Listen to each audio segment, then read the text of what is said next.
এক সেকেন্ড।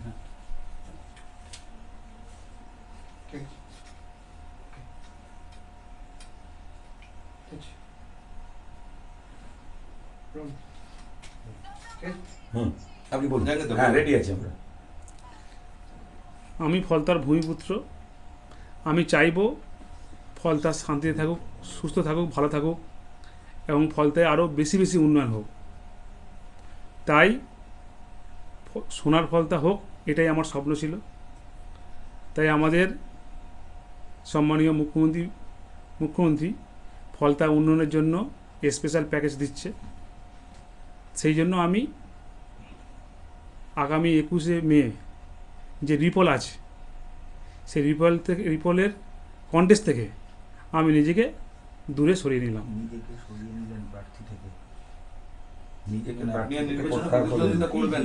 আমি কন্টেস্ট থেকে নিজেকে দূরে সরিয়ে নিলাম ফলতার উন্নয়নের স্বার্থে, ফলতার সাধারণ মানুষের স্বার্থে, যেহেতু আমি ফলতার ভূমিপুত্র, তাই নিজেকে আমি কন্টেস্ট থেকে দূরে সরিয়ে নিলাম। আপনি তৃণমূল প্রার্থী, এটা কি আপনি ব্যক্তিগত সিদ্ধান্তে নিচ্ছেন নাকি দল আপনাকে নিজেকে ভোট থেকে সরিয়ে যেতে বললো? আপনার সিদ্ধান্তটা কার? এই যে ভোটের দুদিন আগে আপনি নিজেকে সরিয়ে নিচ্ছেন ভোট থেকে, এটা কি নিশ্চিত হার জেনে বা কি কারণে? আমি এর আগে অনেক প্রশ্ন করেছেন, উত্তর দিয়েছি। এর আগেও আমরা অনেক প্রশ্ন করেছি, উত্তর দিয়েছি। আজকে আমি যেটা আমার বলার ছিল সেটাই বললাম। আমি এই কন্টেস্ট থেকে নিজেকে দূরে সরিয়ে নিলাম ফলতার মানুষের স্বার্থে, ফলতার উন্নয়নের স্বার্থে, ফলতার শান্তি রক্ষার স্বার্থে। আমার একটাই প্রশ্ন, সেটা হচ্ছে 29 তারিখ ভোটে যে ঘটনাগুলো ঘটলো, টেপ লাগানো বিরোধী প্রার্থীর ক্ষেত্রে, কোথাও আতর লাগানো, এটা আপনি কেন করতে বললেন বা কেন করালেন যদি জিজ্ঞেস করি আপনাকে? 29 তারিখ এই রিপোল হলো তো একমাত্র ভোট অবাধ হয়নি বলেই, কমিশন তো একাধিক প্রমাণ পেয়েছিল। তো সেই পরিপ্রেক্ষিতে আপনি এটা কেন করিয়েছিলেন বা কার নির্দেশে করিয়েছিলেন? আমি এর আগে অনেক প্রশ্নের উত্তর দিয়েছি, 29 তারিখে অনেক প্রশ্নের উত্তর দিয়েছি।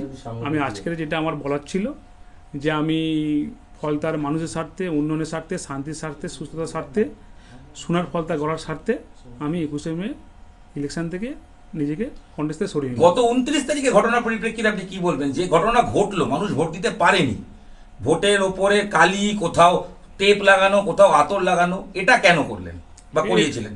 এটা আমি করিনি। এটা অনেকে অনেক রকম কথা বলছে নিজেদের মতো, কিন্তু আমি এই সমস্ত জানি না। জাহাঙ্গীরবাবু, কারা করলো? আমি তো আমার অফিসে ছিলাম, অফিস থেকে আমি চালনা করেছি, কিন্তু কে করেছে আমি নিজেই জানি না। আমি স্পটে ছিলাম না, বলতে পারবো। কোনো নির্দেশ এসেছিল কোনো মহলের বা কারণ? না, কোনো এরকম কোনো ব্যাপার। আপনি এখানকার প্রার্থী, আপনার কোনো নিয়ন্ত্রণ ছিল না? আপনি বলছেন যারা করেছে জানেন না, তারা তো আপনার কর্মী ছিলেন। না, আমাদের কর্মী করেছে, কে করেছে আমি নিজেই জানি না। যারা বিরোধী দলের টেপ লাগালো, আমি প্রশ্ন না যারা বিরোধী দলের টেপ লাগালো, যে জন্য আমি ডেকেছিলাম, যে আমি 21শে মে রিপোলের যে কন্টেস্ট আছে, কন্টেস্ট থেকে নিজেকে দূরে সরে নিলাম। একটা প্রশ্ন আছে, আমি বিজেপি নিউজ 18 থেকে, যেটা ফলতা জুড়ে আপনার বিরুদ্ধে ভুরি অভিযোগ করছে, এটার বিষয়ে কি বলবেন? ভুরি অভিযোগ করছে সাধারণ মানুষ। ঠিক আছে, মানুষ যদি সাধারণ মানুষ করে, তারা যেটা ভালো বুঝেন সেটা বলছেন। আমার এখানে কিছু বলার কিছু নেই। আমার ব্যক্তিগত মত, আমি ফলতার মানুষের সঙ্গে কোনোদিন খারাপ ব্যবহার করিনি, এবং প্রত্যেকটা মানুষ যে বলছে আমার সামনে, যারা বলছে তারা হয়তো আমার নিজেই চেনে না, আমাকে হয়তো জানে না। যারা বলছে তারা যদি আমার সামনে আসে এবং আমার সামনে চোখে কথা বলে, তারা বুঝতে পারবে যে তাদের যেটা বলছে সেটা ভুল।